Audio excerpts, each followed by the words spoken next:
Bruce will face the media as his job as boss hangs in the balance.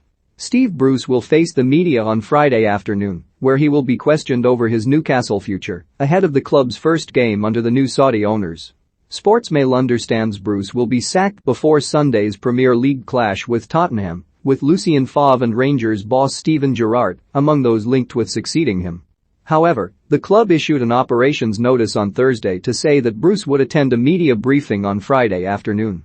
Sportsmail reported last week that the 60-year-old would be leaving the club in light of the Saudi-led takeover and that his payoff stands at £8 million. Talks are still ongoing over the terms of his exit. Amanda Staveley and her advisors have a shortlist within a longer list of names identified as his replacement, but that appointment could take some time to finalize. Favre, 63, has been out of work since leaving Dortmund last December and turned down an offer from Crystal Palace in June, but it is thought he is now ready to return to management. Leicester boss Brendan Rodgers has also been linked with the job, but the Northern Irishman will resist offers from the Magpies as he is in the frame to replace Pep Guardiola as manager of Manchester City in 18 months' time, as exclusively revealed by Sportsmail. Sources have confirmed that the Leicester boss would feature on a shortlist to succeed Guardiola at the end of next season. He has admirers at the Etihad and was discussed as a replacement for Roberto Mancini in 2013.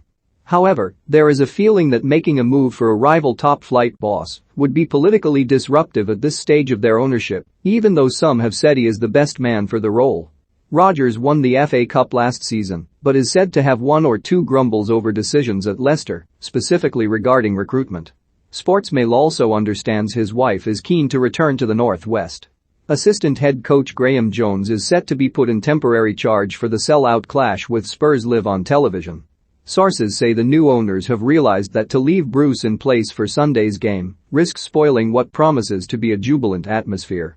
They have also spoken to several in and around the club and know that an immediate change would aid the team, who are winless and second bottom of the Premier League table.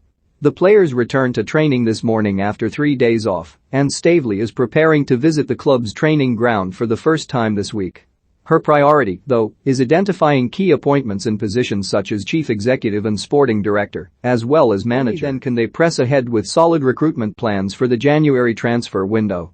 And with squad places at a premium, the 25 slots are already filled, there is the distinct possibility of several players being left out for the rest of the season.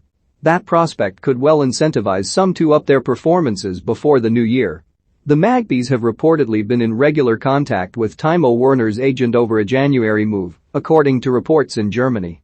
The Tyneside club are hoping to capitalize on the German situation, and according to Bild they believe they can lure Werner to the club with the prospect of him becoming their main man. Werner, who was an unused substitute during Chelsea's 1-0 loss to Juventus in the Champions League, is reportedly open to a move if he continues to be overlooked at Stamford Bridge.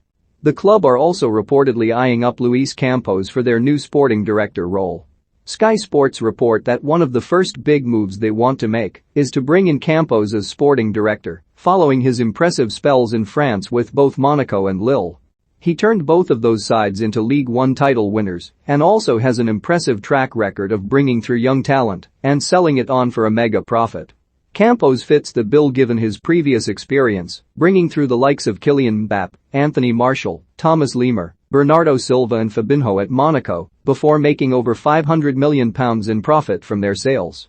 At Lille, he then sold a large number of players again, including Nicolas Pepe and Gabriel to Arsenal for a £90 million profit. It has been reported that Campos would view Newcastle as a similar project to both Monaco and Lille, in that they have past glories but have been waiting a long time to get back to the top. Campos left Lille last season following their shock League One title win and is currently without a job, so it would cost Newcastle very little to bring him in. He has previously been very in demand, with the likes of Tottenham, Arsenal, and Manchester United said to be keen to secure his services. Meanwhile, managing director Lee Charnley could stay on for slightly longer than the anticipated brief handover after meeting with the new owners last Friday. He has an in-depth knowledge of the club and, while seen by supporters as Mike Ashley's man, is valued as a good operator. The takeover of the club was finally approved by the Premier League a week ago after it received legally binding assurances from the new owners that Saudi Arabia would not have control over club matters. The Saudi Public Investment Fund, PIF, which controls how the country's sovereign wealth is invested, has taken an 80% stake in the club. The PIF board is chaired by Saudi Crown Prince Mohammed bin Salman, and 7 of the other 8 board members are described either as ministers or a royal advisor on the fund's official website.